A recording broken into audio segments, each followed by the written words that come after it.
So many of the social entrepreneurs who we engage with, they measure their scale not by how big their organization is, but how far their idea has traveled. So a lot of them are saying if we are able to build a model which can be picked up by other people in other regions and replicated, right, and take that idea forward, that would be more sustainable approach to solve that problem. And that's another approach. So not everything should be measured by that spreadsheet, but also we also have to maybe change the metrics by which we look at entrepreneurship and how they are influencing other people and their mindset, and that will lead to culture change which we are talking about. So a lot of the tech offices that have been set up in Tier 2, Tier 3. For example, I think Tech Mahindra had set up 500 people in Bhimavaram, for example.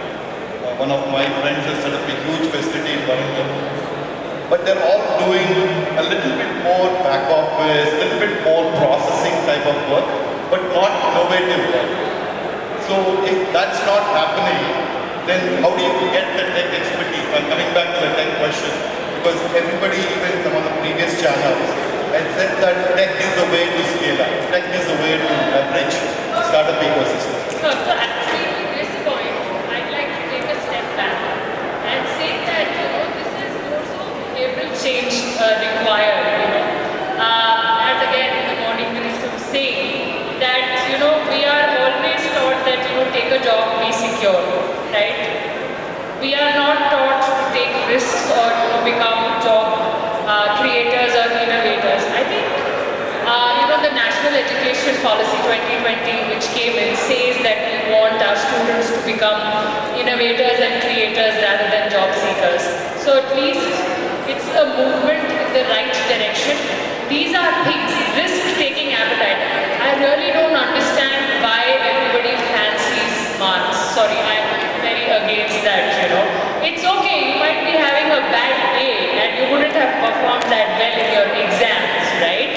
So, we have to start celebrating the right things even at the school level, and encourage people. Only then, will you have that risk-taking appetite.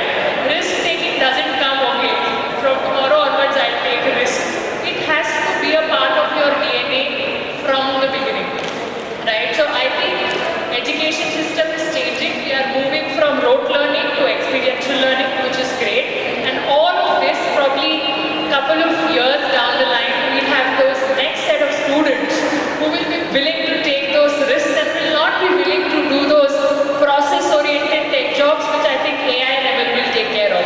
And then they'll be itching to do innovation. If not entrepreneurs, they will be becoming intrapreneurs within their organizations. So I'm saying it has to change at the very beginning, not the end. Great point. See, I would like to urge the role of government or the institutes to actually play a key role, because, while a lot of things, happening naturally, until unless government takes a very large initiatives, like why all the IT organizations or all the business should only consolidate in Hyderabad? Why not it be distributed to, multiple larger towns or even Tier 2, 3 towns where you develop those, kind of hubs in terms of developing entrepreneurship or developing IT skills or whatever. So I think there is a large part of the role that is needed by the institutes of the government, here. No, it's a great segue for my next question. The government, both state and central, have done a lot for the startups. They've invested heavily through T-Hub, TSIC, TASK, and so many of these things have come up. And especially when you look at them and when we saw the IT Hub coming there in Islamabad, it's very impressive what they're trying to do here. So what is the role of government? What is the role of incubators? What is the role of accelerators in Tier 2, Tier 3 cities? When you already have a presence in the metros, right? Do they need to have a buddy system there where they work with the local entrepreneurs here? How do they make an impact here? Right? Do they need to recreate the whole thing? I guess to Vamsi's question, do they need to do SEZs in Tier 2 cities? Is that the next thing to come? Maybe SEZs, and this is where I would like to also maybe I'm moving away from the question. Like the Kakatiya Sandbox or the Expanded Foundations. In fact, I met Sir 8 years back in one of the conferences in Delhi, we may not even remember. So the kind of or that we have taken from him at a personal level, but these kind of initiatives, like we go to a town like Hooghly or Vijayanagara, and where a lot of these things happening. In fact, I know 3 to 4 founders who have been incubated by Deshpande Foundation, and we are working with them and giving market access to them. So the point here is, I think, again, as I said, one is the SCGents, which is more of a processing units or developing employees. But at the same time, also there is a large part of the role that it takes to creating a lot of micro entrepreneurs. I think creating micro entrepreneurs is one thing, SMEs is one thing, which it's not that everybody has to go out startup segment only. There's a lot of SMEs that can develop. There's a lot of these kind of things, which I think the government should actually focus on. Any thoughts from you, Yashvi? No, I personally feel to believe that a lot can be done by the government is also a little misplaced. I think government can reach out, can encourage, can provide a framework, but it also has to be a citizen movement if we really want to democratize entrepreneurship. And to that regard, I think as long as I was saying earlier, if government can play the role of creating that sort of cultural shift in the mindset of the general public, that yes, it is possible, anyone can be an entrepreneur, right? And there are not many hurdles. I see a lot of incubators and a lot of, I think, fellowships which are coming, especially in Telangana. Those could be the ways, but I also feel that there is a lot more which can be done in terms of celebrating the efforts. Because as human beings, a lot we learn is through the storytelling part. So one piece where I feel is where any government can storytell the success stories of its states to the larger public, that's one thing. Secondly, I think the regulatory framework, so that when someone goes to register an organization or even access small things, then there shouldn't be much hurdle, and those processes could be used with a lot of technology and other support. And the third would be, I think, if there would be funding allocated just for some of the sort of startups in the state, and if at least these 3 pieces, celebration, regulatory framework, and then also the monetary aspect, I believe then we can invite a lot of citizen sector organization and citizens in general, and I believe both have to reach out. It has to be a two-way process, and that will be much more sustainable and much more far impactful. At the end of the day, entrepreneurs want mentorship and money, right? If we talk about money, capital investment, maybe SIDBI should allocate a percent of their funds that go into tier 2, tier 3 startups, right? So the government is doing its bit. I'll tell you, there is this seed fund scheme that the government of India runs. It is given to all kinds of colleges, and it reaches to tier 3 institutes as well. You can get up to 50 lakhs as grant or as equity, right? So the government is doing its bit. It's reaching there. I don't think not many people know about it, but I've seen, because we work with student entrepreneurs. So the government is creating the right enabling ecosystem. They are allocating money. So that's happening. Government has to act as an enabler. They are doing that. And industrialists and successful entrepreneurs are now setting up incubators, accelerators, which is actually helping entrepreneurs. So like we have one in Hooghly here, similarly other entrepreneurs should probably give back to the regions from where they are coming and enable them, right? So I would still say that the government has to be an enabler, nothing more than that. Otherwise, the execution will be an issue, right? Execution will have to be done by industrialists, successful entrepreneurs and citizens, or future entrepreneurs. But yes, money is getting allocated for sure. Yeah. I've seen that. It also looks like the investor culture is changing for them to be very receptive of businesses coming from tier 2, tier 3 cities. Yeah. So what I'm going to do now, in the interest of time, I'll just summarize what I heard. Right? Obviously, if I miss something, please do say. So what we heard so far is that for tier 2, tier 3 startups, Bharat entrepreneurs, somehow we have to solve the supply chain gap. How do we get that product to the last mile in the hands of the consumers? Number one.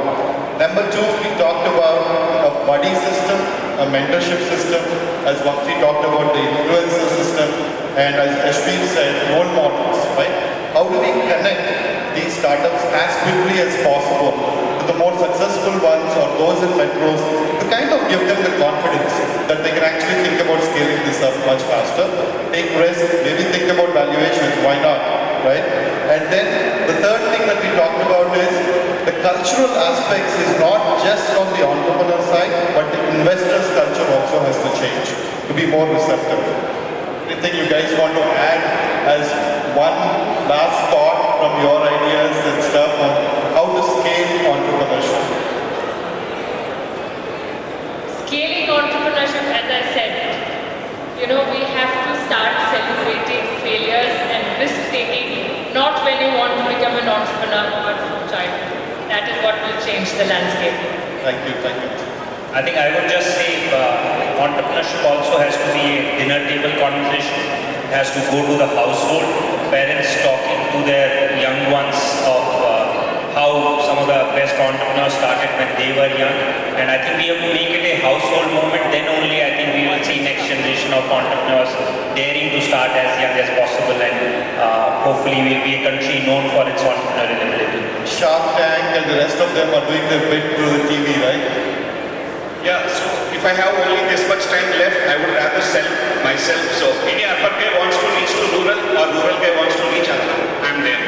The point here is leave the inhibitions, sell yourself as an entrepreneur. Great point. So I think we do have a few minutes. If there are any questions from the audience, we'll have to take them.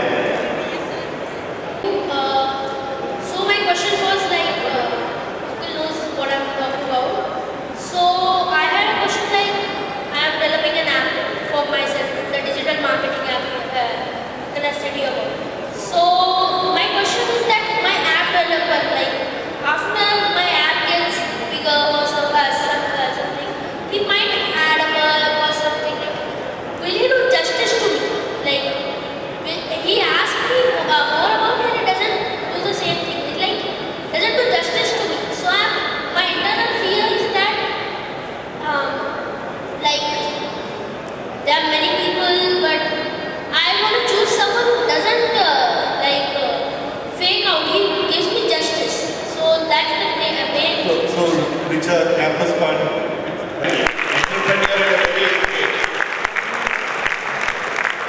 He needs to be paired with the right mentor so that you can get justice for your app. We'll work together, don't worry.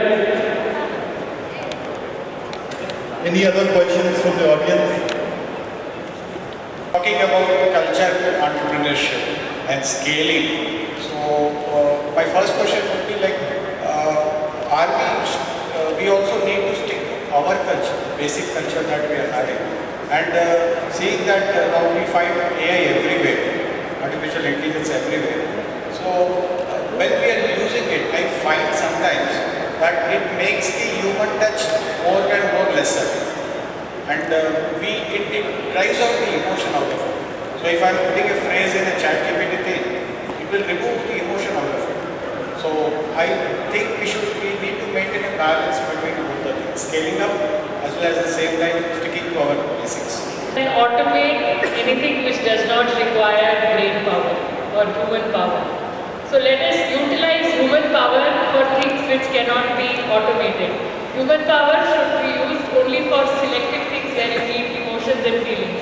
Let AI level take care of million things that can be automated, right? Let us use our brain power, human power only where we actually need to use it. So that's my point to it. All of us should comment on this. It's a very topical thing. Every day newspapers are only talking about this. See? No, I was just saying that AI, like any other technology tool, is a tool, right? If it's beneficial, like all of us want to interact. So maybe this microphone removes the human touch, because human touch will be much more better in a one-on-one conversation. But it just enables us to talk in a larger group. Similarly, if AI can be used to deliver the value we want to deliver in a much better way, we should accept it, right? And not resist around it. But of course, there will be few things which machines cannot replace. And if we can make the balance, that will be much more sustainable as an idea, as a venture. So I think we all are responsible for it as, I mean, not only in terms of technology, but as a human race, like, this is all we adopted and we are only moving towards that. But I think the personal opinion is use these technologies to get enough data so that your human brain computes that, takes decisions based on that. I think this is an irreversible path. Chat GPT and everything is coming our way. We have to live with it. And I think the best part is Chat GPT can't be an entrepreneur. Right? So I guess we all can be entrepreneurs. Fabulous, thank you so much. And I will request all of you to stay back. And I would like to request President of Tide check. I wish there was a technology to help us manage this first. Most of the times the mind doesn't work. So requesting Bharat to please come up on stage and Wellesley, the moderator and the panel. Thank you so much. And while that happens, I still remember I worked in an ed space and somebody I knew got a 99.9% kind of CAT, but it was assured that he would never get into the top 3 IIMs because his 12th score was 63%. Right? So I think maybe in school one thing we need to teach very often is life is not fair. I think we need to get people to understand that fact as soon as possible. It's not fair, it's not a fair war out there. Thank you so much for sharing amazing insights. Thank you, Mr. Suresh, for holding the panel together for us. All the panelists, you were insightful. Thank you. Lovely having you. Thank you. There's one thing I wanted to just say. Kakatiya Sandbox has announced Trust, contemporary entrepreneur and startup sector. They want to be the best in urban, semi-urban, rural, and they want to be the go-to place for startups to come worldwide. So I think if any of you need rural, semi-urban, I guess anything from mentorship to access to investors and so on, please write to Manish and Akshay here. Thank you for all of you to be here and very excited to be part of this group here. So, thank you so much. Right, check. Nice, okay. So, let's quickly move on to the next panel. Another very interesting topic on which we've had quite a few points shared with us already since morning, which is all about how do we create expansion of IT in tier 2, tier 3 towns. Now, that's a very interesting conversation. A lot of people would be looking forward to get some points out of that. And the moderator for this topic, this panel, is Mr. Arvind Chinchre, who is the CEO of Deshpande Startups, which is one of India's largest incubation centers focused on Bharat. He holds a PhD in physics with 30 years of experience in R&D, technology, innovation, entrepreneurship policy and teaching. He has developed and driven programs to tap new billion-dollar growth opportunities to succeed in new and prevalent markets. His latest book, The New Age Organization, offers a breakthrough framework for organizations to navigate rapid disruptions and lead in the fourth industrial revolution. That sounds so interesting. He has authored a national strategic policy paper, Industry 4.0, a roadmap for India's global partnership, published by the Pune International Center. So, Mr. Arvind Chinchre, the stage is all yours. So we have a very big stage, not a small stage. Thank you very much. Yes. It's big. Thank you. Truly a pleasure and honor to be on this big stage. Such a privilege to be sitting here where some legends came and sat and had a conversation. So thank you for giving this opportunity. Let me first acknowledge the architect of this particular session, that is Monica Reddy. Monica, where are you please? Yes, wait. So please give a big round of applause to Monica. The reason is that she's a volunteer.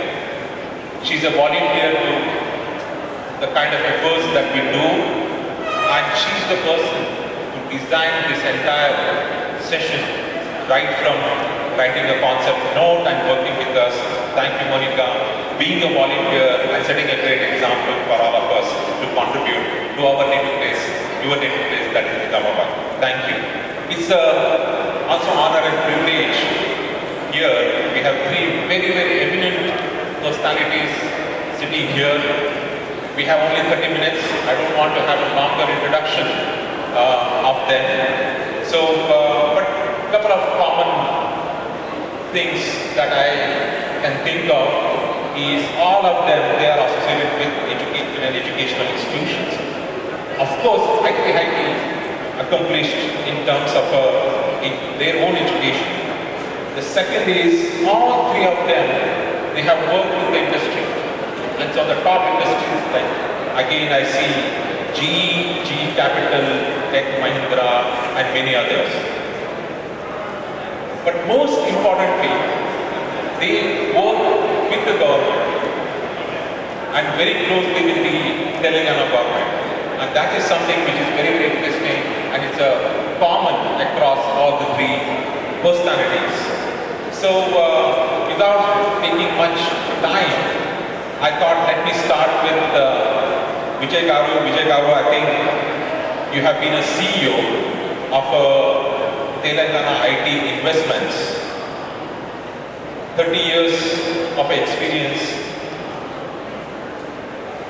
You have seen high-tech, we have seen the way high-tech city has grown, because my native place is not far from Hyderabad.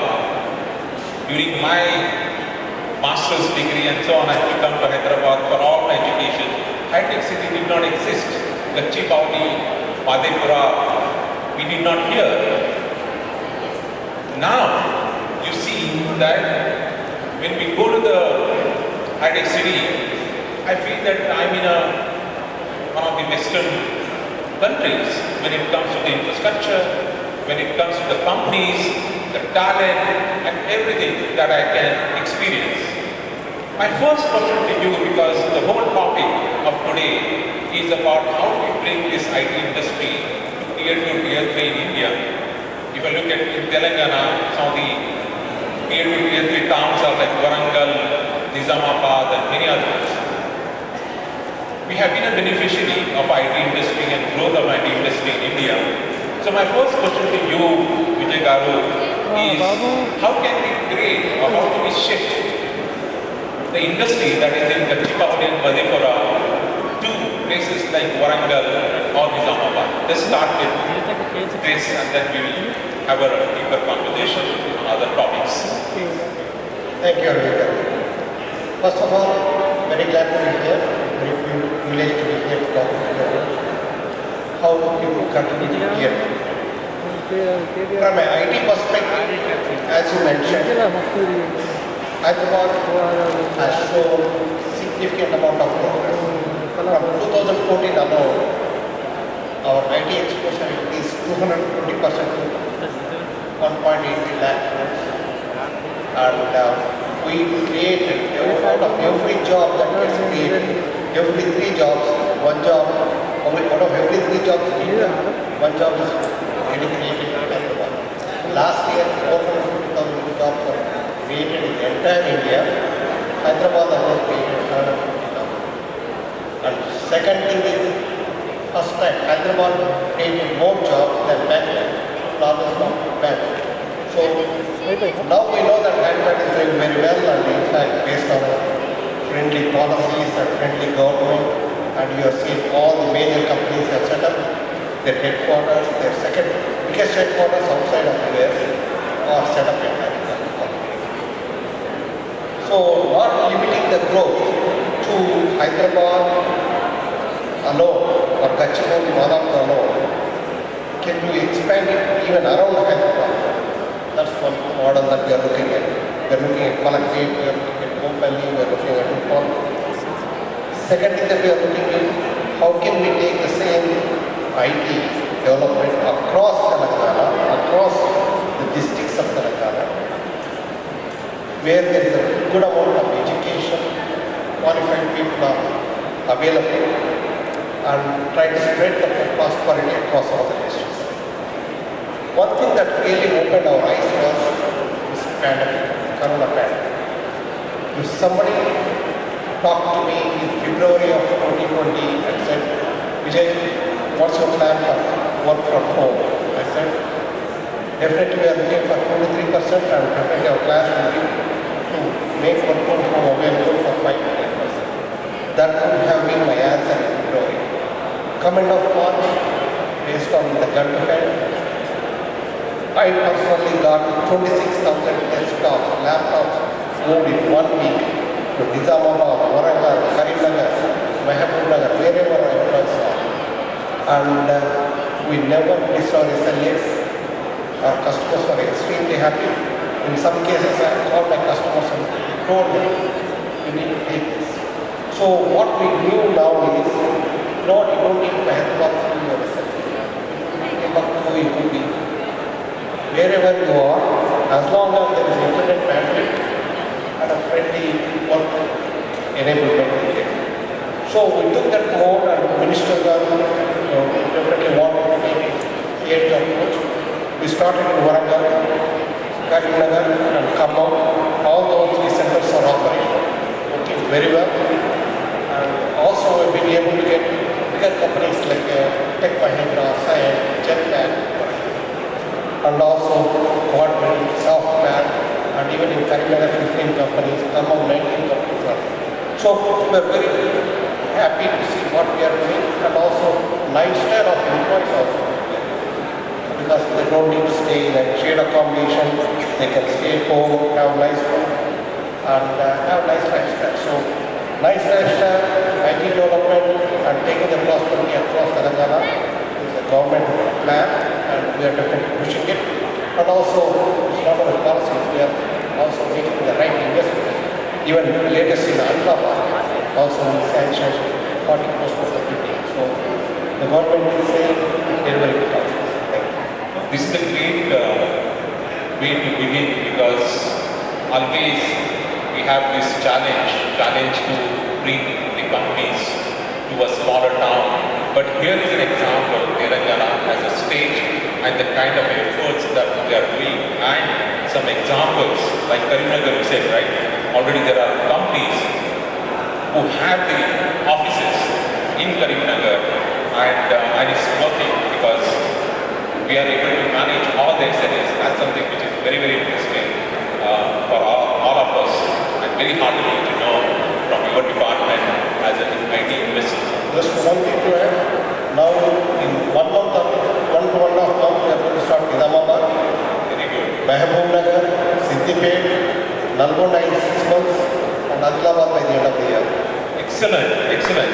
So this is a really, really great news for Telangana to see that most of the important districts will have a IT infrastructure, right? So that's what you are saying. Already there are some examples of established IT infrastructure and companies there. Now let me shift, focus from several towns, districts within the Telangana to a very specific. I think Mahesh Garu, you have been working with being overseas connect, working with several individuals, institutions from what we can call it NRIs, making sure that they will consider Telangana as one of the investment destinations. So you have been working, I heard that particularly building this IT ecosystem in Nizamabad. We would like to hear from you, what's happening in Nizamabad and what are the plans so that all of us can hear and see the possibility of investing and coming to Nizamabad. Thank you, Arvind. So, just to give you a bit of background, I belong to Nizamabad, so that's what my especially personal interest towards Nizamabad. And I've been living in various countries like in Canada, USA, and Australia for over 25 years. And after 2014, once the Telangana government formed, and I started working closely on behalf of the party and as well on behalf of the government, and I traveled several times to United States with KKR government's delegation. And recent trip during the March also, me and Vijay were also traveling. And when we were exploring all the opportunities across, then we were always like discussing about why not this IT can go beyond the Dutch Valley and why not in the second-tier cities. So that's when we had an opportunity to discuss with KTR Garu.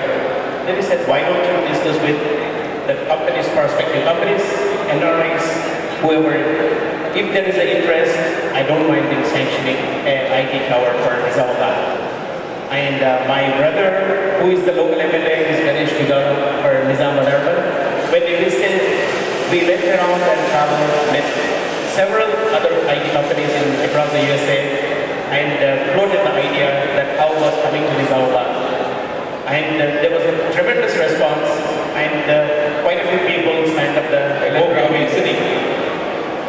When we got all this letter of intent and said, given it to KTR Garu, looking at those all the letters on the spot, not even thinking about anything, okay, I'm sanctioning you the IT hub for Nizamabad. And with the 50 crores, and you can have an innovation center because you have a triple IT in Basar. And that's the same moment he announced the IT hub for Nizamabad. And we are really fortunate to have a state-of-the-art building in Nizamabad. Of course, like as I said, in second-tier cities, all these IT hubs are spreading across Karimnagar, Khammam, Warangal, and all. But definitely, I'm proud to say Nizamabad's IT hub, the state-of-the-art building, it's the number one, going to be the number one in the state. I'm really proud to see IT Nizamabad. this is the IT tower. Yesterday, along with Deshpande Garu, we all visited. This is under construction. We are expected soon. It's another month or so. This is going to be a reality. Raju Reddy Garu and Suresh, we all went and visited the IT hub in Nizamabad. If you have the time after the session, I request you please visit to IT hub and take a look at it. But this is going to be a 55,000 square feet building, and it's about ground plus 3 floors. And then we have the office spaces from 5-seater to accommodate as small as 5-seater to 55-seater. So the facility is one of the biggest, we can say about 770 seaters, and then the common space of about 300. So as a whole, it can accommodate about 1,000 seater in Nizamabad. And it's a wonderful building, and with the complete power backup and the ecosystem, everything developed at par, like whether you're working in Hyderabad or Nizamabad or Silicon Valley, there's no difference. It will match at par with the global standards, and you have the power backup, you have the uninterrupted internet. And coming to Nizamabad city, the Nizamabad city, what can Nizamabad city can offer? Why should, when just not for the IT, what Nizamabad city can offer? You saw how the Nizamabad city has transformed in the last 7-8 years after Telangana has formed. You have the excellent education system in Nizamabad, like from the triple IT in Basar, where you can find the talent pool, and then there is Telangana University, several other engineering colleges, and the task is going to set up their own base here in Nizamabad where they can train the skills. And we are fortunate to have Sandbox and Bhakti Sandbox as a base in Nizamabad. We are really, really fortunate. This can be a really like the Nizamabad IT hub can be taken forward with the joint venture along with the triple IT, Bhakti Sandbox and Nizamabad IT. This is going to be a win-win situation for everyone. This is excellent. Anything that you want to share about interest expressed by some of the companies who come to Nizamabad or later of intent or not? Okay, actually, as we speak, the first company signed up last week before even the IT hub started, and we have been in Vijay and May. We are discussing with several other companies, and the way it says like which is first. So if the IT hub is ready, we are willing to come, and then can you find the workforce? So we are putting all the things together. We are doing the PowerPoint presentation, and presenting to we have several other rounds of calls, but there is a lot of enthusiasm and so many people are joining us. This is a great development, and soon I think we'll have, Gachibowli coming to Nizamabad and many other parts. In fact, one other thing we can add is, people talk about T-Hub in Hyderabad. We are going to make T-Hub Innovation Council, TASC, we have all four of them are going to be from each of these IT hubs across all districts. Amazing. Now we have can go. In fact, as a Kakati as a box, we are going to have NEXT, which is again state-of-the-art structure, programs, initiatives. All these things can actually multiply. You know, this is amazing. Great development, and hopefully, I think when we assemble again during development dialogue, we will have a companies working in your IT hub, in our IT hub. So one is I think infrastructure, right? So second is connectivity. Now we say that Hyderabad and Nizamabad is very well connected. Now we are building the infrastructure. The quality of life is becoming, if not as good as Hyderabad, but equivalent to or closer to Hyderabad. But I think one of the most important element when companies want to come here is the talent. Today we go to Bangalore, Hyderabad, or say NCR because talent is available. So today we are, I think, privileged to have a Vice Chancellor of Rajiv Gandhi University of Technology Knowledge, which is also a triple IT passer, very, very accomplished person, sir. I think PhD in management, being part of several committees and commissions within Telangana nationally. What do you see? Because Passer is just 30 kilometers from here, one of the finest, one of the best triple ITs in Hyderabad or in India. So we students of Passer will be able to be happy to work in Nizamabad or Warangal or Hammam or to that matter any tier 2 city, and how as an institution you are moving then to become part of this industry. Thank you for this words of praise for Passer. It's called Rajiv Gandhi University of Knowledge Technologies, popularly known as TIPI. Let me tell you, this model is entirely different from the usual education system. First of all, I'll touch upon the Telangana education system. You will be very happy to know that the higher education gross enrollment ratio in Telangana is higher than the national average. 26% is national, 26% is Telangana. So you start from that point. That Telangana is much ahead in the intellectual engagement, intellectual progress, intellectual talent. Coming to the RGKT Passer, it's a residential university and it has hot talent. The toppers of the schools, of all the government schools, are brought in, and the government of Telangana provides everything to them to successfully mount them to a 6-year integrated program. Now, I always believe that talent pool is always changed by technology, manufacturing companies, and not the vice versa. Because wherever there is talent, people will go. Whether it is Nizamabad, Kamareddy, Pune, or Bombay. The beautiful part of the story is the growth story of Telangana. Since 2014, all the IT, BT, life sciences, pharma, you name it, they're all coming together. You can see this in the recent Davos announcements. The reason is there is a good government, there is a good talent, very reasonable cities, all of them. More importantly, there is a fire in the belly. Students of Telangana, because of their training, nature of training, but also the talent are grown very well. Now coming to a question of what will be the impact of this Islamabad and tier 2 cities, it will be huge. One, we want to work on internships because our IT minister always has been telling us that we should look at the German model. Looking at engineering, we should try to send more students to internship and so on. The second one is, since they are very good in their domain, we can provide them some mentoring and hand-holding, and they will really take it. The third thing, the mindset. Last session we heard about cultural fit. I think most of the students are here today. When they see this, they start getting a confidence that they can do. And role models like Raju Reddy, Deshpande are ideal for them. So I think overall it's a very good time here. I am sure with the efforts of the government and Mahesh Babu and other stakeholders. I think in the next 6-7 months, many companies even from other states will be coming into India. Also, one more advantage is when these companies come in, we can also get industry in the class. We can change our curriculum. We can make so many co-teach. These are some of the advantages. Excellent. Actually, I'm looking at the counter.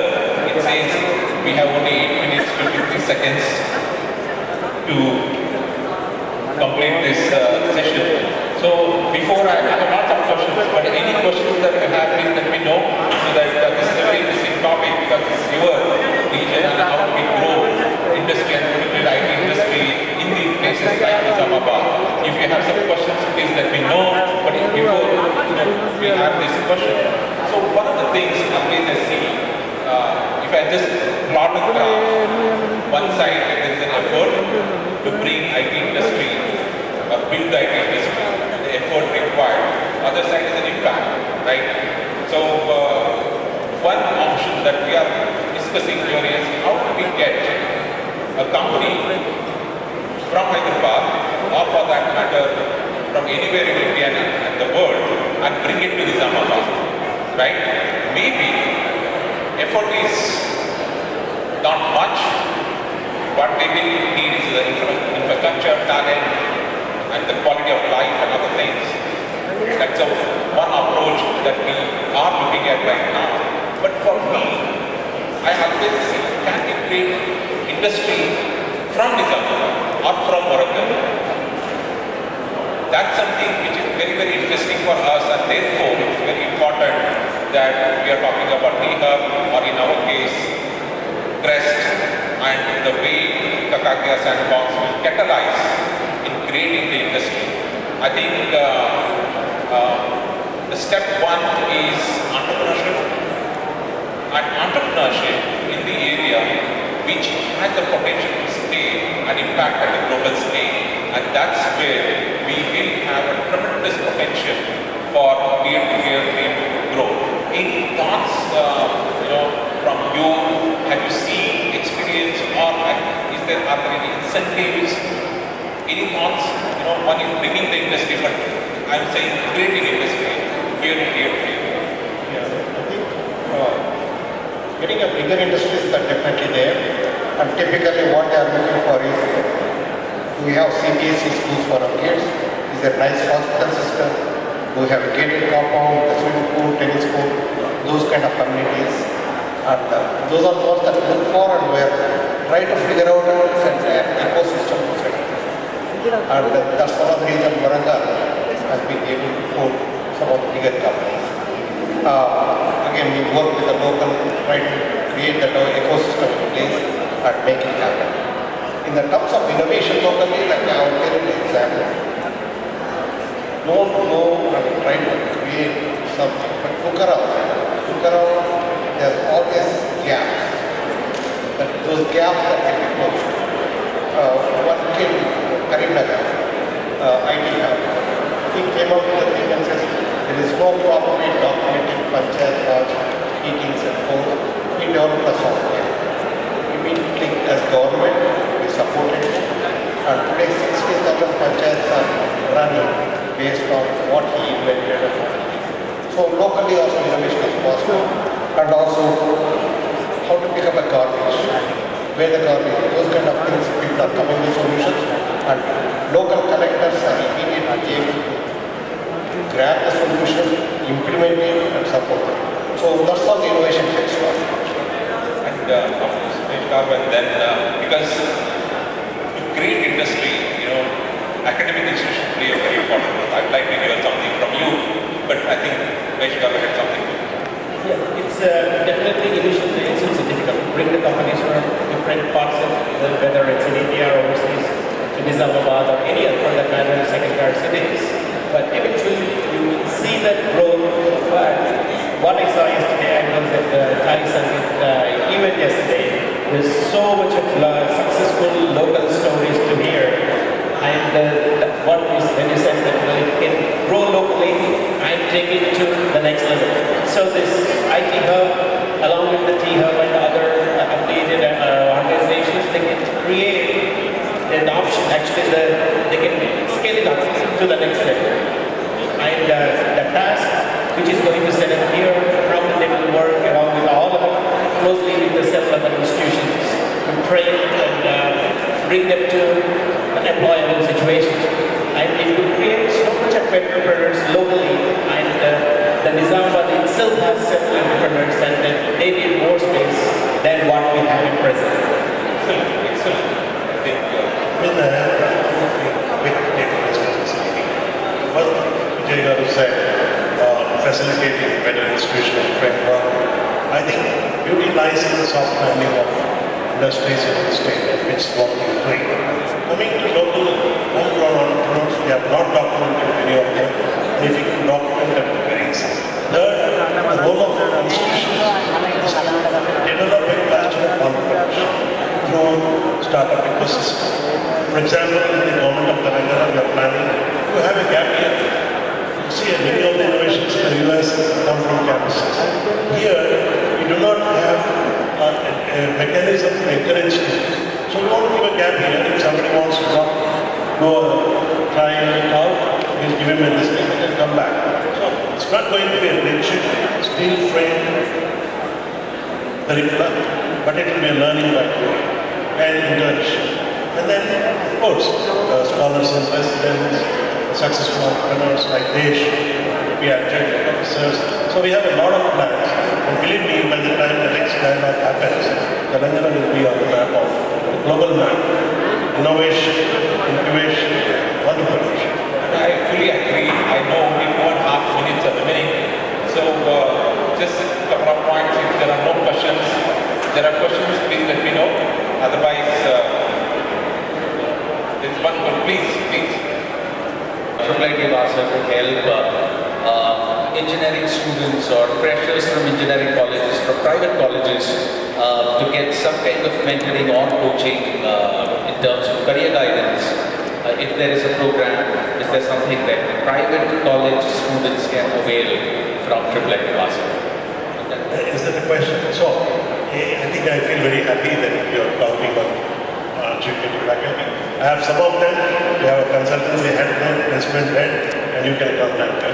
And we'll form a separate program, a little bit chargeable, and probably we'll do something if it is for some government companies.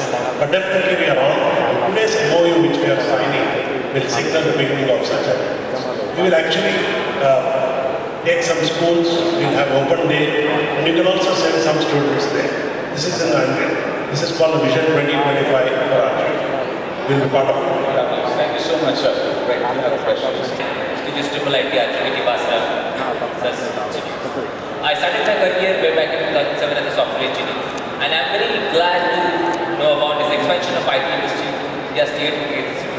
When I started my career, I had more than to work from Chennai or Pune or Hyderabad actually. The question is actually, if we follow this hub and spoke model, how about the IT would be in these big cities like Hyderabad? And the spokes, if you extend to this Nizamabad or an Adilabad, okay, for that matter, this places like Adilabad, it would definitely help it. And as the sir said actually, I was about to ask this question, but sir was already answered. If we are like nurture kind of centers in the institute itself, like Triple IIT Varsity. So we know that after recruiting by IT companies, most of the people go to IT industries, they need to undergo 6 months training. So if the people are being trained in there itself, so let us say there's a gap actually. After recruiting the people and they actually start working, that will be bridged up. They will actually start working. So how do you like take on that? It's more of a suggestion, right? A neat point again. I think government has, this was talked about, task is an institution. What it does is, what industry is looking for, what the colleges are preparing, where are the gaps. If suddenly goes to Wipro and says, how many people we need? I need 500 people, I need 100 people with Python, 200 people with ServiceNow. Those kind of requirements are consolidated, and these colleges are connected, these colleges are trained, and we also put the people from ServiceNow actually are coming to Boston or engineering colleges and training them on those projects. So it's a nice gap thing that we are doing. We recently spoke to Wipro. Previously, from the time hiring to the billability, it used to take 5 months, 3 months. Now they are available within 30 days. Even those 30 days, if you guys want to train them or improve policies, procedures. And just take 10 seconds. This problem is going to be popular. PNG is already signed up with us, Daifuke, another company. And what we are trying to do is send our students as interns to the Nizamabad in whatever domain. And then they do an internship both at the campus and here. And finally you find the time gap between the employability campus to corporate is cut out. So it's all, I think, happening. And we assure you and all of you are blessed. Because one thing that we need to know is recently when I went to Khammam and met a local business community, those guys are saying, sir, you started IT hub here, your people are working here, your people are buying cars from us, motorcycles from us, apartments from us, they are eating out, so there is a multiplier effect. One would be that we are giving IT hub is multiplying 7 times. Now, with this great word, you said multiplier, I'm sure that in coming months and coming years, now we have IT hub here. We are going to have a very impressive structure programs from the Kakatiya Sandbox, which also include CREST, which is the Kanwal Reiki Entrepreneurship and Startup Center. Here in Nizamabad, we have a very, very active Thai group here with Basel having triple IT. I'm seeing a seed for the ecosystem building up, and that is going to bring a big multiplier effect in the what Desh was talking about, how do we bring that inclusive growth or inclusive development. It's not possible to sustain in India that only big cities are growing and smaller cities remain where they are, and that's why we are Dr. Desh Deshpande, Raju Reddy, Mani and everybody. Our focus as a foundation is to create that ecosystem that will bring that inclusive development and sustainable development. And I'm sure Nizamabad, with all your efforts, is going to set a new example, new benchmark, not only for India but for the world. So with this word, I know that we took 3 to 4 minutes extra, but this is a topic that can be discussed, hours together. But I thank all of you for taking your time to come here, share your thoughts, and particularly the kind of support that you are giving for Nizamabad and other places. So thank you very much. Fabulous. Thank you so much. It's so assuring when people holding high offices give you the assurance that all the right efforts will be made in the right direction. Thank you so much, Mr. Arvind, for being the moderator and the panelists for being so patient and answering all questions. I would request Hiten Bhimani to please come up on stage and tell our panelists for the fantastic responses and assurances that they provide to all questions. And now that we ran out of time, there was another person who was asking, is there a possibility of taking IT knowledge to school levels so that the students get a little more time more than the 4 years of engineering to be aware of the technologies that people are working on. So that's one food for thought. Maybe wherever possible you can take that question up, right? That was the question. Thank you so much. So,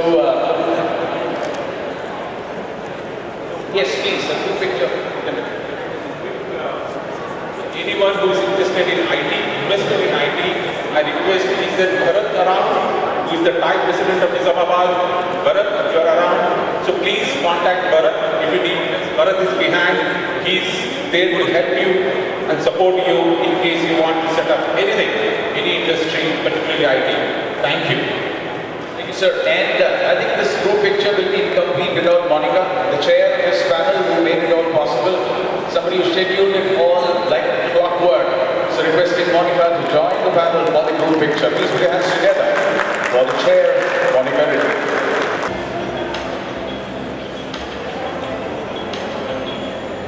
Thank you so much, Monica. Thank you to our moderator, Hiten Rai, and our panelists for sharing their time with us. Because the discussion they had was so interesting. You go to the side of the HR, they say, we know.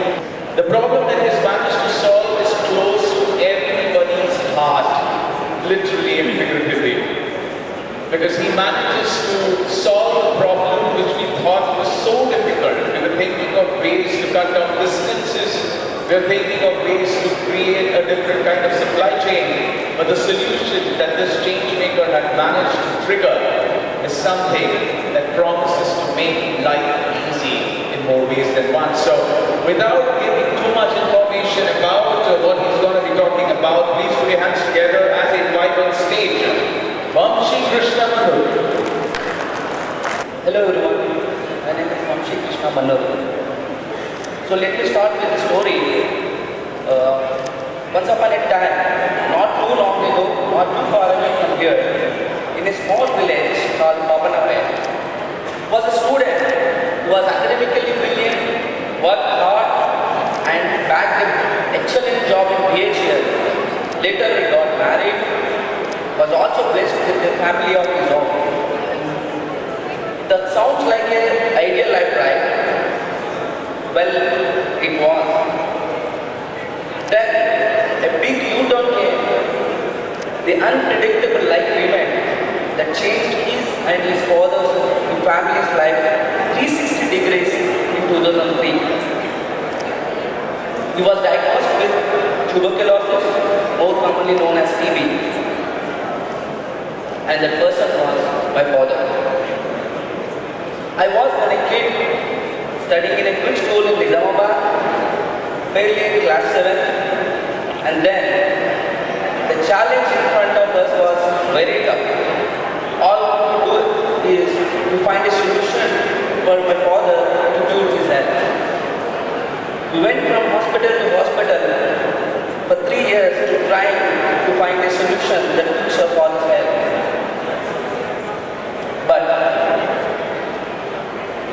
lack of right medical aid or right medical equipment at the right time, my father passed away.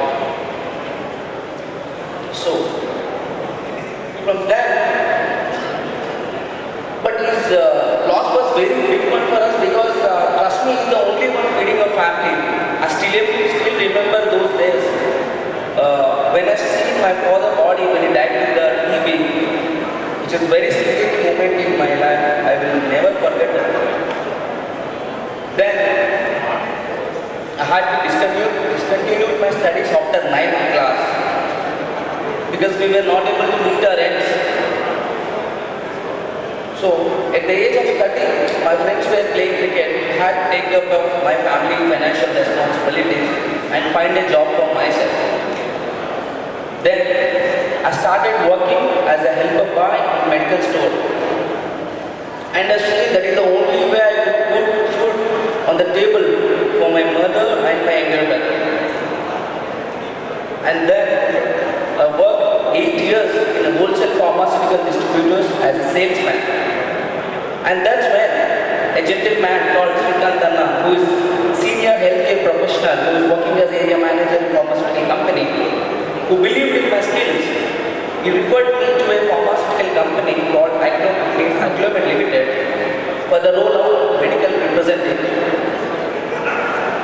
It led me to start my first white-collar job in healthcare industry. From there, I gradually moved management roles in MNC pharma companies like Sun Pharma, Mundi Pharma, JB Chemicals, Healthia Medtech, etc. While working on the ground in this healthcare industry, I have seen and I found two challenges, that is accessibility and availability of healthcare homes, especially in rural areas, in Tier 2, Tier 4. Here, I have seen especially two challenges, that is any disease that doesn't have any solution is the one thing. And one more thing is that any disease that is having a solution but that is not available in the city is the second one. The second problem we already faced in the COVID situation, right? We already struggle for the simple drugs because of non-availability, right? So then I decided, then I thought this was my calling and my purpose drive me forward. With my complete 18 years experience in this healthcare domain, I decided to build a tech-enabled supply chain company that can be a one-stop solution for the hospitals which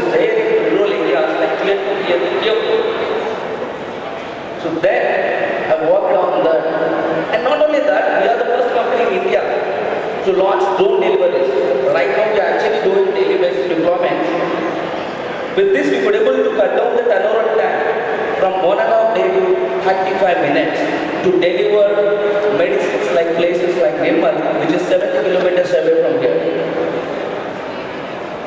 So not only that, we actually doing complete logistics support from end-to-end solution for the hospital and pharmacies. With this, I initially started a company name with Medcard.in, but recently we changed the name to Medvolent.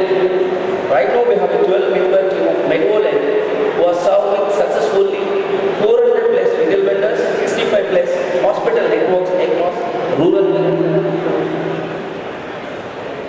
So that no other Vamshi like me has to go through misfortune due to lack of proper healthcare facilities in rural areas anymore. So, the child who felt utter helpless for the help while saving his father help, he couldn't imagine that he could come forward and talk at the stage while presenting his story like this.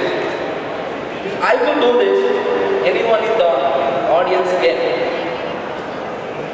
So I know I have a long way to go, but miles to go before I sleep. Thanks Sandbox for giving this excellent opportunity to share my story. Signing off, Vamshi Manuri, founder and CEO of Medvolent. Thank you. Drones cutting down distances. Something that would take a day and a half, he was able to deliver in 35 minutes, and that's what he's managed to do. Thank you so much, Vamshi. You managed to rush out of the stage, but we will facilitate you sometimes, so we'll call you on stage. Please don't go away. Now let's quickly move across to the next big panel, again on a very interesting topic, very important topic. For that I would like to request Sandhya Prakash to please come on stage. She is an entrepreneur, a TEDx speaker, an energy artist. She's currently a consultant and principal advisor at Vision Technology. And she's going to be leading the panel, which is going to be discussing role of technology and upskilling rural India, which is preparing for a 5 trillion economy, right? So this is going to be interesting. Those are big numbers, which means we need big skills. Stages of... To please stand up where they are. Stand up. Quick. Hands up. Shake. Other hand up. Both hands up. One leg up. Another leg up. Now both legs up. Jump. Jump, jump, jump, jump. Otherwise everybody is going to be sleeping. And move forward. I want backbenchers to come forward. And sit down, please. Sit down. Sit down. Thank you very much, panelists, for coming over. Ramji, Arjun. So today we are going to talk about how technology can be an enabler for skilling in the rural areas. Right? So I have Arjun and Ramji. They will give a short introduction about themselves. And then we will have 1 or 2 questions. Right? So over to you, Ramji. Thank you. Ramji Raghavan, I'm the founder and chairperson of Agastya International Foundation. And our mission is to spark curiosity, nurture creativity, and instill confidence in underserved children, government school teachers, and we are now across India, 22 states. We reach 5 million children a year through various channels. So that's what we're doing. Great. Good evening everyone. So my name is Arjun and I'm the co-founder of We Make Scholars. We Make Scholars is India's largest education finance platform. We work with giving out information on scholarships and also the education loans in India. So more than 50,000 students have collectively scholarships and education loans we have funded in the last 5 years. So that's pretty much what it is. Thank you very much, both of you, for coming over. And thank you very much to Deshpande Foundation and Kakatiya Sandbox for having us on this session. Plus, the last 2 days, yesterday and today, has been extremely interesting to see a town with 5 lakh population like Nizamabad, waking up and inviting and doing such a good job of having us all here, and also having KTR than dialogue. A dialogue is a two-way street. So if we speak, you listen, you speak, we listen, right? So on this note, I would like to have Ramji tell us about skill. What does skill mean to him? Technical skill, soft skill, what is it that we are talking about? See, in Agastya, we believe that the most important skill is creative thinking. Okay?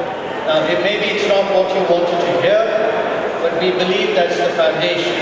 And by creative thinking, we've broken it down in terms of the skill of questioning, the skill of observing, the skill of experimenting, and finally what we call the skill of associating, connecting the dots. These are the skills they've found prevalent among the world's greatest entrepreneurs. And that is what we focus on in terms of a foundational skill, on top of which you can build everything else. Now, how can technology play a role in improving creativity? So, our mission is through hands-on experiential learning. And with COVID, all that came to a stop. So we said, can we bring technology in? But then everyone else has technology. So what is it that we're going to do that's different? And we said, if we can combine technology with hands-on learning, we'll create something unique. So today we have something called Phygital, which combines physical and technology, digital, virtual. We're working with IIIT in Hyderabad, doing virtual, real experiments. So there are infinite opportunities for technology to actually accelerate the kinds of skills that I've talked about. Can you talk a little about also the mobile facilities that you have where technology is actually reaching the end goal? So it's not just soft skill, but hardcore technology. Yeah, so we have these mobile science vans, 200 vans that go around India. And now as part of the curriculum, we've introduced a curriculum through tablets so that children actually do physical activity at the same time as they consult the tablets for digital stuff. So we're doing this through our mobile science vans across the country. Thank you very much for that. I'm an experiential learner myself. You know, when you walk into nature, when you walk into a forest, nobody can actually train you to do that. You need to go experience and learn by yourself, and that's a long-lasting journey. So thank you for that. Arjun, you have a platform, right? And what do you do on that platform, and how do you assist skilling, and in what areas? Especially, what does skill mean to you? Yeah, so in today's world, I think skilling is more open, I would say, in terms of like, in every aspect, not just early on you have specific skills to learn, only specific sector of people will do that. I mean, as you mentioned previously, about carpentry or plumbing. So these are all part of skilling, right? So today, I think anything you take up to enhance yourself and go to the next level. I mean, that's what I personally would see like a skilling. And that's like, even if you're having a very good job, you take up something to learn something new or something new in the same subject but something advanced, and maybe make yourself better, maybe just for your knowledge purpose or maybe for your new role purpose or anything. Upgrading yourself is today what I call as simple as skilling. And I think that's become more open because technology today, as you see, like so many, there are free platforms, there are paid platforms and all that, but I would say a person who's having connectivity to internet and access to a mobile device across the country anywhere, maybe globally anywhere, can actually have that opportunity to upskill themselves in the area where they're interested because there are right kind of material or information out there. It's just a matter of passion and enthusiasm they have to have. The rest is all doable. So coming to our point of view, our platform, we make scholars, like we kind of help our students in the education financing, which I told you. So many students are coming up, going maybe abroad even, like foreign countries for the education purpose, where they are going to all the new kind of courses and curriculum coming out. So definitely we have been kind of almost always we have a fight with the banks to get them approved for the new skills, because they always only fund for the basic engineering or one or two programs what they always have seen before. But now we have been fighting with the banks to fund the students who are going even for new skilling, new programs, maybe BMA, maybe also new programs and skills also to kind of learn through. And I mean, I'm happy that we are able to fund those programs as well. So that's what we feel personally happy about, able to upskill students in their own area of interest, and beyond the normal general engineering or a couple of common streams, outside the box, in something they are more interested and passionate about. What you're doing is very impactful. But moving forward, do you see that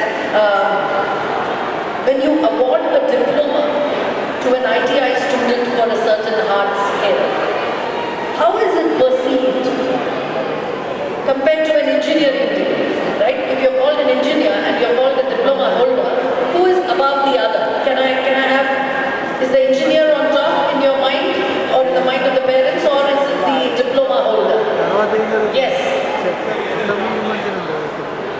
Engineer is above, diploma holder is a lower skill, right? So, but in the entrepreneurial world, you create employability with all these kind of skills. So in that area, can you throw some light on how we can change the mindset and the person? Because maybe parents are not getting them to these kind of courses, because whereas in the US, you would pay an arm and a leg to have a plumber or anybody else come and do these services, and it's also employable. So any thoughts on that? Arjun probably is more qualified to speak on that, because as far as we are concerned, we don't issue any certificates. Okay. And maybe we are fortunate because the children we deal with are not yet in that age group where they need certificates. We do issue certificates, but they are more participation certificates. They are not employability certificates per se. Yeah, so rightly mentioned, like, so in terms of today's world, I think it's debatable, like engineer or diploma, but I would say more of a point of view from the work done, who actually has the depth of knowledge or the actual. It's not like every engineer is on top of the world doing everything the best way, right? So I'm sure you all will agree to that. So it's not about just a degree point of view. I would also see that how much depth and passionate they're connected towards that subject, and how much in-depth knowledge they have in that. And I think even a diploma person who is very well connected to it and very well enthusiastic about it, and I mean, they can even do the great things happening. It's not like a factor that only engineer can be comparable in that sense. So I would see it that way.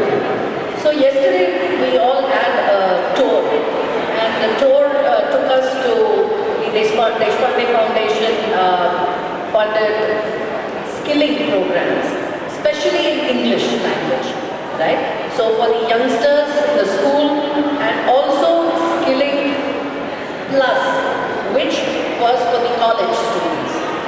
So my comment there is, does English and the knowledge of English, is it more an aspirational thing for the rural India, or is it something that actually increases confidence? Could you have a comment on that?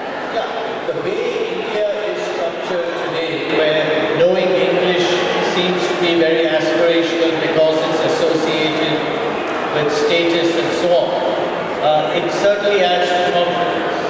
Having said that, English is very important. I did all my education in English. If I was given a choice between somebody who speaks great English but whose thinking is mediocre, and somebody who speaks great Telugu but who's a very creative thinker, I would go for the latter. So knowing English doesn't mean that your thinking is superior. But having said that, knowing English has its benefits. Yeah, I mean, just to add on, like, it's just a medium of language, because we are a country with multilingual, multi-dimensional, communicate, all that. So hence, to bring on a single platform, we have it. I think English is medium, but as you rightly mentioned, it's more about the person and their skill and ability that actually, matters beyond the language. So I think we should all look at it like a language which we are just using in and it's much more, the talent and knowledge is much more beyond that. Yeah, I grew up in UP. मुझे हिंदी इतनी अच्छी आती है. Between me and my sister, we lapse into Hindi all the time. और हिंदी हमें बहुत अच्छी आती है. आपको कौन सी लैंग्वेज अच्छी आती है? Actually, मैं केरला से हूँ, मुझे मलयालम आता है. हाँ, मलयालम में बोलिए. मलयालम में बोलिए आप. You all understand. I'm telling you. എല്ലാവർക്കും മലയാളം മനസ്സിലാവുമോ? മനസ്സിലാവും. What about you? I don't speak any language that... Other than English. No, even English is full of errors. So Having said that, my mother tongue is Tamil. Vanakkam. Hope all of you எல்லாம் சந்தோஷமா இருக்கீங்களா? சந்தோஷமா. See, the point here I was trying to make is skilling. Suppose there is a person from Bihar coming and working in Karnataka. Now, we recently moved back from the Middle East to Karnataka. I knew, smattering of Kannada and so on. But all the maids and the house help, they are all from either West Bengal or Bihar or from other states, from Nepal and so on. They know Hindi probably and their own mother tongue and language. And it's a big struggle for them. So I think skills when we are talking about and we are going to other states, language, one is English, but also learning the language of the other state where you're actually settling down is kind of a responsibility. Don't you think so? In fact, see, we are in 22 states and often I'm called upon to speak to teachers virtually or in person who don't speak English. So I have to try and find a way of speaking to them in their own mother tongue, especially in Hindi. My Hindi is very average, but I've tried to learn. Thanks to Google, my Hindi vocabulary has gone up and I made the effort because if you speak to somebody in their language, they relate to it much better. Agree. I think smartphone, another point that I'd like to make, probably the last 2 points in our conclusion to our small panel, is the prevalence of smartphones in the rural areas and the increased use of smartphones is going to drive the transformation in a big way, both in the hybrid model and also for education. Any views on that? The prevalence of smartphones, any data that you have? Yeah, so our platform, bmakescholars.com, is again as a web platform. Like we get 65% from the main metros, but we have a good number of 25% students from tier 3 and 4. Not even 1 and 2. Beyond that, 3 and 4. So I think the penetration has been very well, and I think that's the major kind of point which has added a break for our students accessing our portal from these areas. So for example, I'll tell you, like we recently had a big struggle of sanctioning an education loan in Andaman and Nicobar Island. So that was the first loan sanctioned in that territory, like where the manager had never sanctioned a loan before. So we helped and handhold them around. But the student came to us by discovering us online through their mobile application or maybe desktop, I'm not sure, but mostly mobile. And then they applied to us and they came to us knowing about our initiative. So I think that barrier has gone beyond kind of earlier days. We have this, maybe not even earlier days, just 7-8 years ago, it was more kind of disconnected. But now I think this kind of mobile penetration has greatly bridged that gap between the technology, the services and what one can avail by being anywhere else and if they're eligible to take that. Yeah. And do you see any kind of men and women self-help groups and so on, the usage for any of the skilling courses? How is it distributed? More women come to you, more men? Or is it equal in terms of asking for scholarships? We kind of have almost an equal 60-40 ratio, 60 men and kind of 40 female students. I mean, but the best part is the future growth. From the growth point of view, there's a very high growth. The tier 3 and 4 is for this aspirational value which we're talking about. Not just about English, but the aspirational value to be competitive enough to a tier 1, tier 2 person. Like, why can't we do it? Why can't I do it? So that aspirational level is pretty high. in tier 3 or 4 when compared to 1 or 2? I mean, which 1 or 2 had, tier 1 or 2 had maybe years ago or decades ago, that can be seen today at 3 and 4 tiers because of the availability and accessibility of the information technology, all that being connected, that has brought down the barrier. It's more open to all kind of. Ramji, last question to you for today is, how do you train the trainers? Are there enough people who are able to impart these courses? Because you want to keep people in the rural areas from migration to urban areas, right? That shouldn't be the way it is strategically envisioned. We want people to stay in their own homes. We saw how things were when everybody had to rush back to their homes about a couple of years ago, right? So train the trainer. What would it take to make trainers in the rural areas so they stay there in terms of skilling? We find that we work with thousands of school teachers every year, thousands. And we have companies like Infosys that fund these programs. And we've had a very positive response from the government school teachers, many of them from rural areas. They're all looking for a more exciting way of learning and teaching. So they're very responsive on the whole.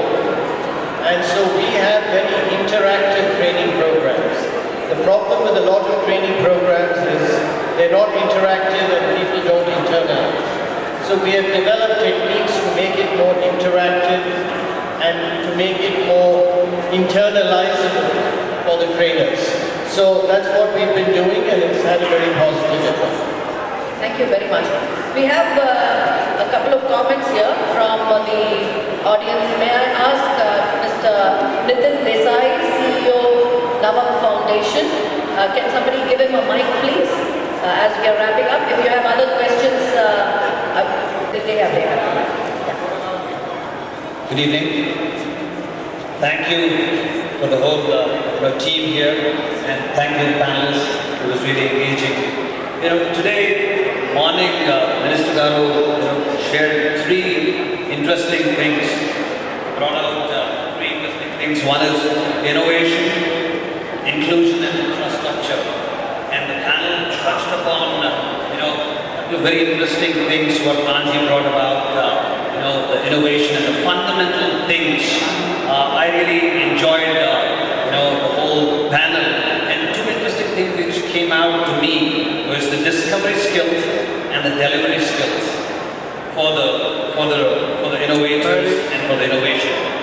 The discovery skills, as the panel was touching about, was the questioning, observing, and experimenting, and associating and networking. These are very fundamental skills of innovators, to really thrive in the ecosystem. That was one thing which really clicked to me. And second is the delivery, skill, which is decision making and risk taking and a couple of other things. And technology, of course, is a great accelerator. Dr. Desh here, he was, that most of the changes have been brought about by the technological innovations and entrepreneurs who have put them to good use. It's a responsibility, I feel, and the panel briefly touched upon it, that it's the growth driver and a multiplier, in the whole ecosystem. A quick experiment what we tried to do in the state of Telangana, with the help of technology, is to reach close to 20,000 schools, train the children in innovation and design thinking. So it's a program what we're trying to, run with the help of the government and TXIC. So technology is a great growth driver what we see in the whole ecosystem. Thank you, panel, very much for your insights. Can I have comments from Shrikant Reddy, please? The Senior Vice President at Smart IMS. Good evening. It's a wonderful day. We are all intentional leaders here today for a cause. We are closer. We are intentional leaders because we have the intention to change, bring the change. We have the intention to lead the change, and we do platform for the younger generation to take the so-called $3 trillion Indian economy to $5 trillion in the next 3 years, aspirational to become a $10 trillion economy in the next 7 years. What does it mean? It is a 3x growth. So 3x growth, we are talking today's theme is technology for impact. Impact is a positive change and scale, enhancing the business verticals. So this change is possible only by enhancing the business verticals across healthcare and life sciences, media and entertainment, banking and financial sector, supply chain management, education, public sector, cybersecurity, governance, so on and so forth. So, to bootstrap these businesses to 3x, what we need? We need people. We need qualified people. So, how do we get the qualified people? Is having a triplet RGKUT in Nizamabad kind of IT cities and IT is sufficient? Definitely it is not. We need to have STEM education in a different model used at the high school level itself, starting from 8th class itself, so that we have different alternate education. Because in India, the perception is somebody is educated, lawyer, and engineer. So that model is not going to work. We have a skill needed for delivering a job. If Infosys and Mahindra Wipro says I need a BTech graduate with 70% starting from LKG to engineering, that model will not work. So we need to change the qualification as the skill needed to deliver a job, and we need to have more vocational courses, ITIs. Absolutely, I completely agree. And for delivering any business, there are 3 building blocks, right? So we have technology infrastructure, applications, and processes. So who is responsible for the technology infrastructure? People. Who are responsible for creating the processes? It's the people. And who develop the applications? It's the people. So we are talking about 900 million people in rural India who needs to be empowered to support the 10 trillion economy. I think we need to change the way where we impart education to our kids, and also how we create employment in Tier 2 and Tier 3 situation. It's not about giving a space. We need to have companies. No, I think even Tier 1 cities, we need to inculcate skills which are life supporting. So I completely agree with you. Thank you for your comments. There is one story that I want to end with. I was talking to a lot of automobile manufacturing companies that are there in the south, and they were trying to hire welders. All the applications come from engineers, BTech graduates, and they don't know how to weld. And even if you put them through a training program, they don't know how to weld, right? So unless, like you rightly said, it's inculcated from the school level, various skills that are hard skills needed and which could make you an entrepreneur later in life is something probably we need to look at. And this could be right across, the country. Yeah, one final request and statement from my side. So all the parties in the ecosystem, let it be entrepreneurs, or corporates, or NGOs, and the public sector, we all need to join hands to provide the needful infrastructure and education and employment right places, so that the so-called aspirational 10 trillion economy in the next 7 years that can be achieved and we make a great India for all of us. Thank you very much. One of our panelists couldn't join here. There is one question that he has, so let's try and quickly answer that before we move on. No, please. A question, answer. Yeah, I'm going to ask also make some comments. I have been trying actually for the last 3+ years to connect whatever the available skills to the youth, unemployed youth basically.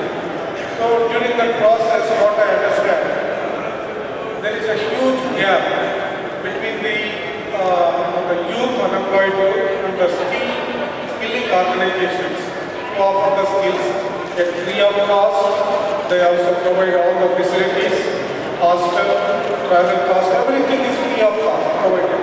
But the unemployed youth don't have a proper message or communication to reach out to the skilling organizations. So in this process, what we thought, we can come up with a portal where the unemployed youth can register, the organizations can look out for the unemployed youth and choose from them.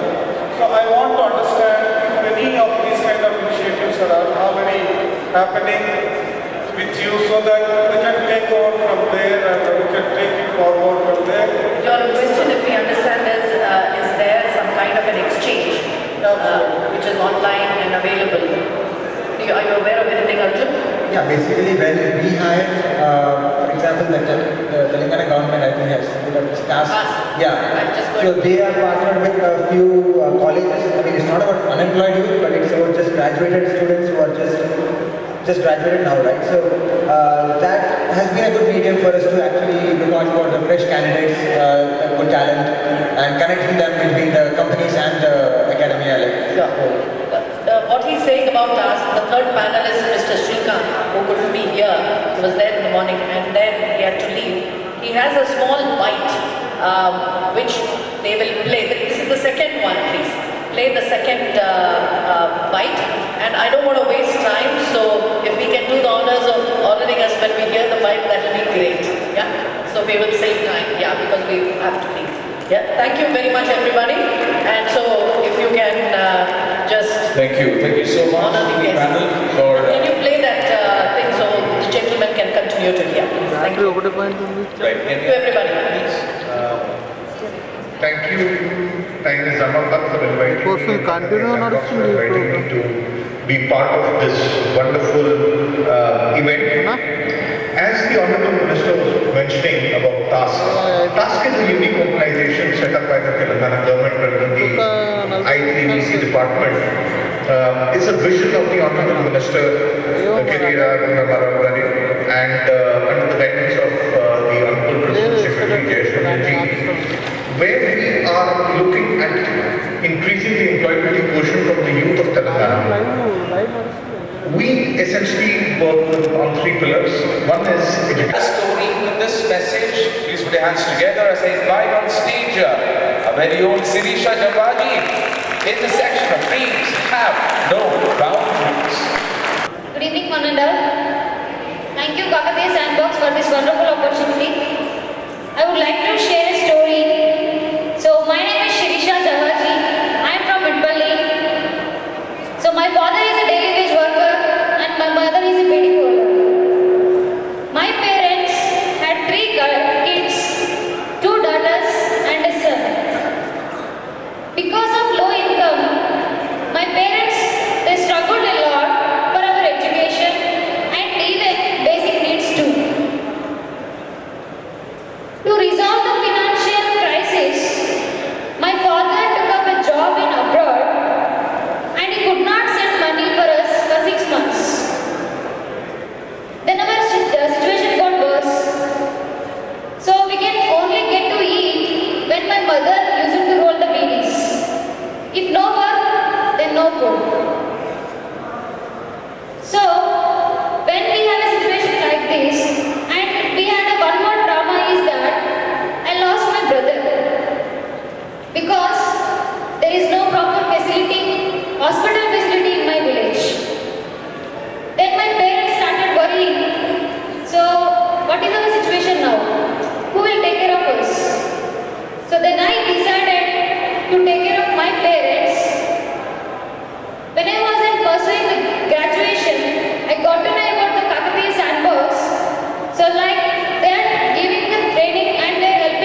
last thing that you said. And usually whenever, I came across so many speakers today, and before they went on stage, they were a little nervous. But this pocket-sized bomb was sitting next to me, and she said, I'm tired, I'm sleepy. I wanted to ask, aren't you nervous? She's like, nah, these are my people, I know what I'm talking about. And another very clear message to everybody is language is just another medium. She can be equally effective if I ask her to speak in Telugu as well. So language is just a medium. As long as your message is clear, you will create an impact just the way Sirisha managed to do that for us. Okay. Now is also the moment when yesterday when we were discussing who should go on stage to felicitate, Sirisha said, hang on, this is one thing that I decide.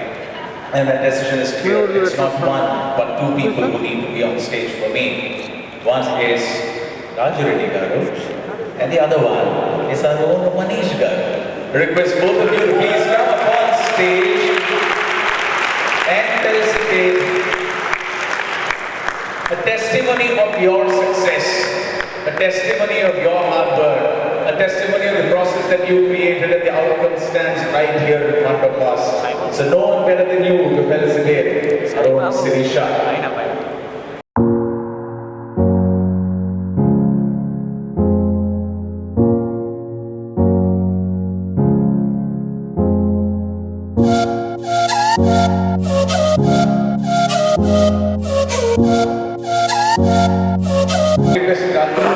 Stay back, right? Thank you, Sirisha. I'm taking notes, right? It's not about just being able to dream, it's about being able to chase it and achieve it. Thank you so much. You're teaching that to all of us. So having people who come from these small villages or towns and obviously with disadvantaged financial backgrounds and transforming themselves like that, just phenomenal. Like, I love the closing line, if I can do, you can do better. I don't know about better part, but certainly others can do too, right? I think that's the inspiring message that she has. So I just wanted to say that. Thank you once again. Super job, Sirisha.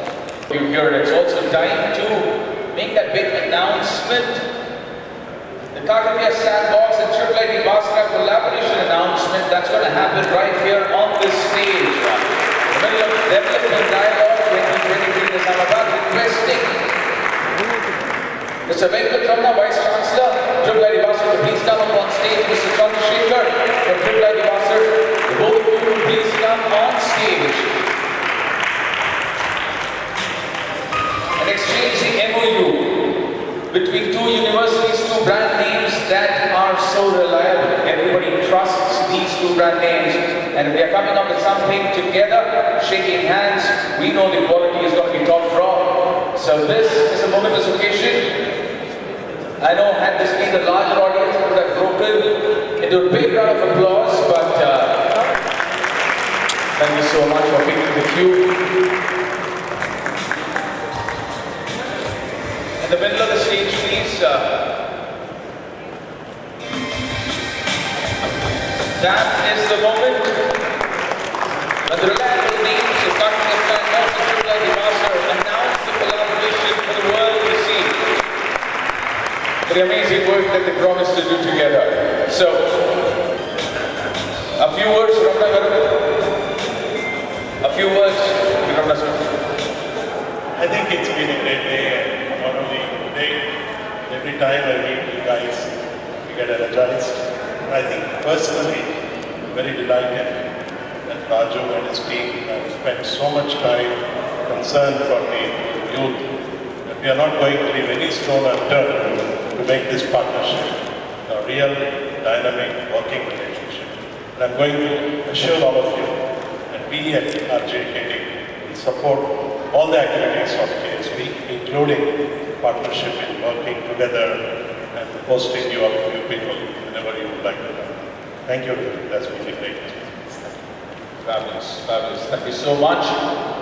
Thank you so much, Venkatramana. Yeah, a couple of words, thank you. You know, every trip I make to Nizamabad, I discover another new jewel. You know, about a year ago, I found Santosh, the wildlife photographer and news opposition that came out of it. I knew about what is generally called IIT Basel, RGUKT Basel.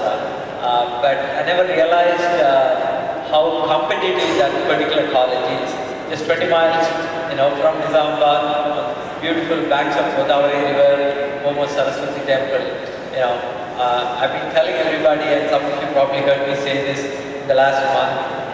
It's those kids who cannot get into IIT Basel that go on to apply to IITs and grades at NIT and all that. That's really the quality of the kids coming out of IIT Basel. The input stream coming into IIT Basel. Now they have a long way to go in terms of nurturing the talent, so they can be just as competitive when they graduate as the best other colleges within India. And hopefully this partnership is just one step in that direction. And for other Sandbox also, it's wonderful to have an anchor institution of that quality and the leadership of my dear friend Dr. Venkat Ramana, and of course the faculty, really highly qualified faculty that's on campus. Thank you. Fabulous, fabulous. Thank you so much. So Venkat Ramana, thank you so much, Mr. Chandrasekhar. Thank you, Manish. Can you just get back? Right. Before we close it down, we were thinking of who would be the best person to summarize this whole experience that we've had since morning. And we could only think of one name, and that was you. Right. A quick summary of what do you think was your experience since morning, and then we'll move on to the vote of thanks. First of all, let's just give a big hand to Harish. What a fabulous job he's done.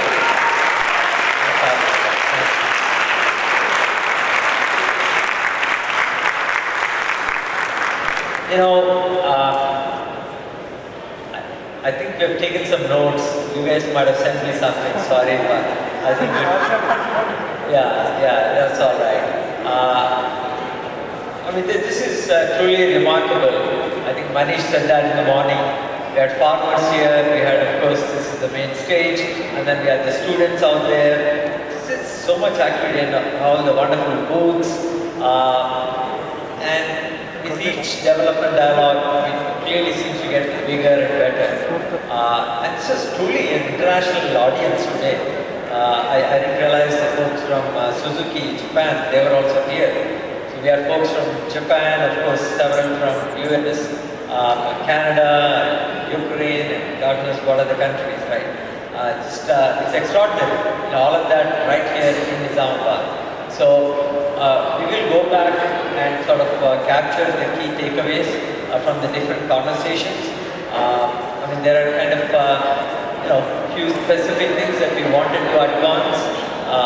One is bringing more attention, more visibility to Nizamabad as a destination for any of the companies to set up their IT centers or employ as a source of employment. I think we've made some good progress on that, and so another one is clearly a follow-up to the Crest announcement that we made just about a month ago. 6 weeks ago, and so there was of course the turmeric initiative, and I love the way Bharat summarized it yesterday at Thai Sangat, saying the goal now for Thai Nizamabad is to get 100 startups in 3 years. So, and I'm glad Bharat has signed up for it, and so we're making notes of all that, by the way, right? So I think there's been a lot of progress in some of those initiatives, and so many of you have put so much effort into this, and bringing all of us together. And I just can't thank you enough. A lot of my friends from California, elsewhere, and there must have been at least 20, 30 CEOs from across the country, within India, and outside. Where else in the world will you find an event like this? All these global CEOs interacting with the farmers and students who didn't have jobs, went back to villages like that. It's truly remarkable. And this started last evening, of course, at Thai Sangat. So once again, thank you all. Manish, if you want to add anything else to that, please do. But Manish is the CEO, so I've got the easy job of just assigning and talking about what came out of it. He has, of course, a hard job of getting all of that delivered, whether it's the next year or 2 or 3 years. But I know he's going to get a lot of support and love from each of you to help us achieve that mission. Anything you want to add, Manish? Thank you so much. Good, clear, to the point. And propose a vote of thanks. I'd like to invite on stage, I think Monica Reddy. Request you to please come on stage for the vote of thanks. I know that has to be a 7-pager list with the number of people you should be thanking for the scale at which this was delivered. If you manage to do the same thing in less than 2 pages, that would be a feat in itself. So Monica, all yours.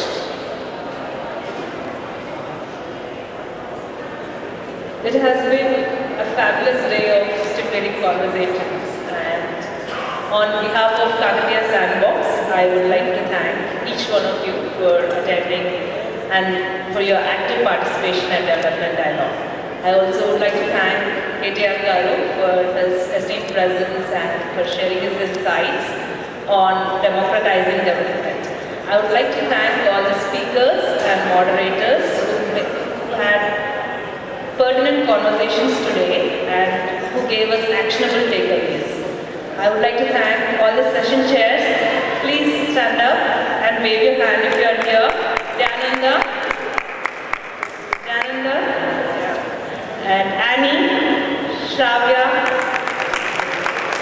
So it turned out that all the session chairs for today's panels are women. So kudos to that.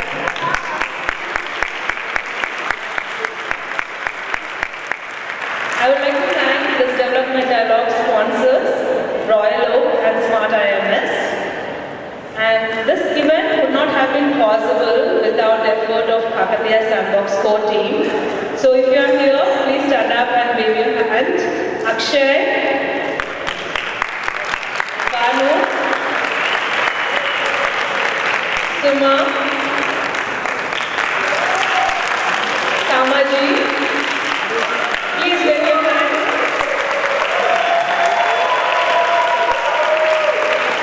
Firoz, Shirisha,